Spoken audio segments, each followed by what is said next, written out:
পুরো এপিসোড দেখতে জি5 অ্যাপ এখনই ডাউনলোড করুন। ঈশান তো শুধু আর আমার জামাই ছিল না, ছেলে ছিল, আমার ছেলে। যেদিন ঈশানের সঙ্গে প্রথম দেখা হয়েছিল সেদিনই ভালোবেসে আমাদের সবাইকে আপন করে নিয়েছিল। আমার আমার গৌরীমাকে বিয়ে করে ঈশান ঈশান আমার গৌরীমাকে একটা নতুন জীবন দিয়েছিল। জানেন তো, আমি আমি না ঈশানের সাথে বিয়ে হওয়াতে খুব নিশ্চিন্তে ছিলাম। ঈশান আমার গৌরীমাকে আমার গৌরীমাকে কোনো কষ্ট দেবে না, খুব ভালো থাকবে, শান্তিতে থাকবে। কিন্তু কি হলো ঠাকুর, কি হলো? আমার মেয়েটা এখন কি নিয়ে বাঁচবে? কিছু মনে করবেন না, একটা একটা বাস্তব কথা বলি।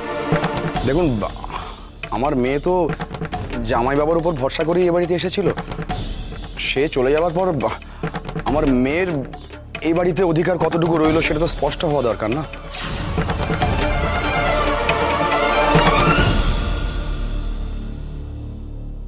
আপনি কি বলছেন বুঝতে পারছি না। গৌরী তো এবারের বউ, আবার কোন অধিকারের কথা বলছেন আপনি? দেখুন, মানে খারাপ লাগলেও বলতে বাধ্য হচ্ছি যে সে মানুষটাই যদি না থাকে তাহলে মানে এ বাড়ির বিষয় আসার সম্পত্তি আমার মেয়ে কতটুকু পাবে সেটা তো জানা দরকার না? যদি কোনো উইল না থাকে আর আমার মেয়েকে যদি ঘর ছাড়া হতে হয় তাহলে সেক্ষেত্রে বাবা,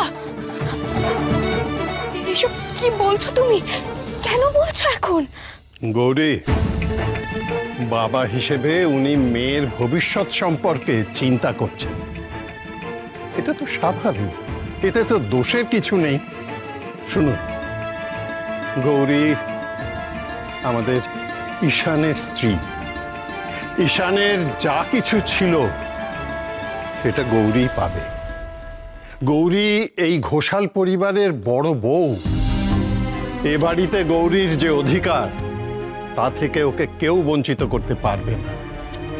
উল্টে গৌরীকেই তো সবকিছু দেখতে হবে, ওকেই তো সামলাতে হবে। বাহ বাবা, বেশ বেশ। এখন তাহলে এই বোকামিটা এই সবকিছুর দায়িত্বে রয়েছে, তাইলে যখন খুশি আমিও তাদের ভাগ বসাতে পারি। এখন থেকে বিষয় আশয় পাওনা গন্ডা বুঝে নেওয়া হচ্ছে। এটাই আদর্শ সময়। আমারও আর দেরি করলে চলবে না। ওই পেপারে যত তাড়াতাড়ি সম্ভব সাইন করাতে হবে। আমার গৌরীর কপাল মন্দ হলেও আমার গৌরী কপাল করে কিন্তু এমন একটা পরিবার পেয়েছে, আর আমি জানি এই পরিবারের কেউ আমার গৌরীকে কোনো কষ্ট পেতে দেবে না।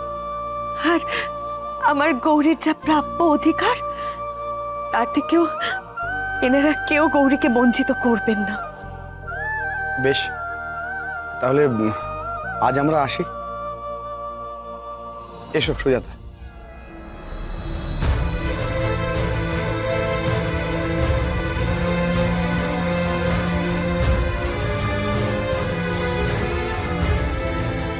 হাসি রে মা।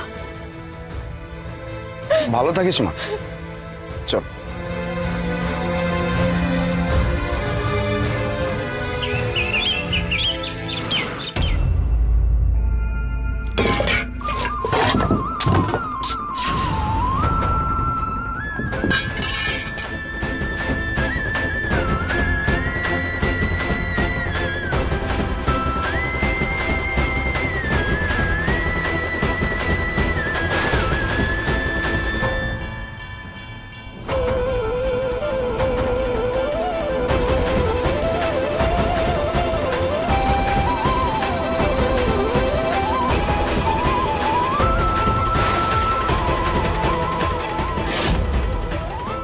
তেরি যত ঝামেলাই মন্দিরে।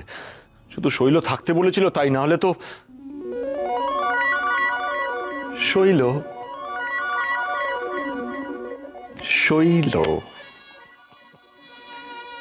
সে আসবে, কিন্তু তো কবে আসবে, কবে যে আসবে?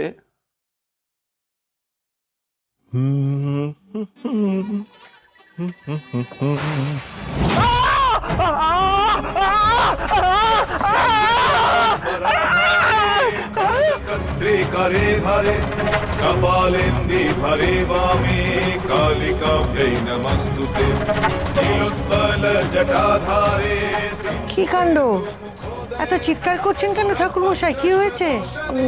দেখতে পাচ্ছেন না আমার হাতটা আটকে গেছে, বের করতে পারছি না। আরে বাবারে, খুব জোর লেগেছে, লাগছে লাগছে লাগছে, কি আমাকে সাহায্য করো। আরে দেখছো কি, জোরে ঠেলো না, ঠেলে খোলো দরজাটা। এই তোমরা দেখো না, একটু চেষ্টা করো না ওটা খুলতে।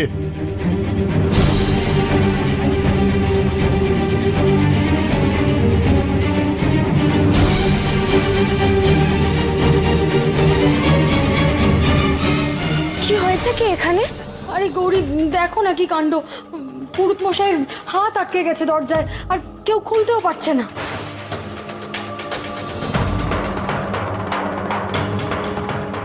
পুরোহিত মশাই, আপনি কি করেছেন যে আপনার সঙ্গে এরকম হলো? কি আর করবো, কিছুই করিনি। পুজো সেরে দরজা বন্ধ করতে গিয়ে আমার এই দশা হয়েছে।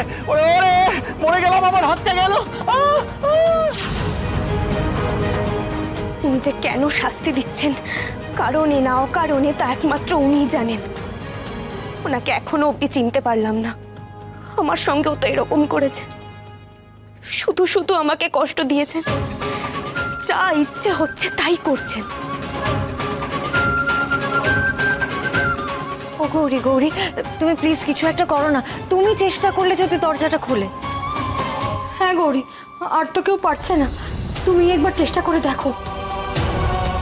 আমি কি করব মেজো কাকিমণি? তোমরা যখন এত চেষ্টা করেও দরজা খুলতে পারোনি, তখন আমি চেষ্টা করলেই যে খুলে যাবে এমনটা ভাবছো কেন? জি5 ডাউনলোড করুন আর সব এপিসোড দেখুন একদম ফ্রি।